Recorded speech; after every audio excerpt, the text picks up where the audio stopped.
نبی علیہ الصلوۃ والسلام حدیث مبارک کی راضی سردار دو جہاں صلی الله علیه وسلم فرمای الوضوء صلاح المؤمن، او دس دا د مؤمن هتیار دی. په دې حدیث مبارکه کې مونږ ته مختصر شانتي هغه عرض دی او د عمل یو لوی چې کوم دی هغه ذریعہ ده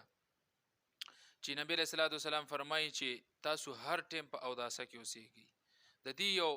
دنیوي لحاظ سره یو بهترینه فایده ده چې کله انسان باندې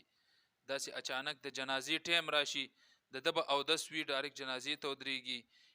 یعنی او د یخنۍ په ورځو کې چې کم دی په موسم کې هغه انسان غټې کپړې اچولې وي، پیزار غټ جرابي وي وغیره نور قسمه ډیر سیزونه دي هغه اچولې وي، د هغې ویستل چې کم دی هغه لږ مشکل شي د یخنۍ د وجې، نو اودس وی ډایرکټ مونځ ته چې کم دی هغه ودرېږي او نور څه مسله ني. علي رضی الله تعالی عنہ ته نبی رسول الله وسلم فرمای ای علي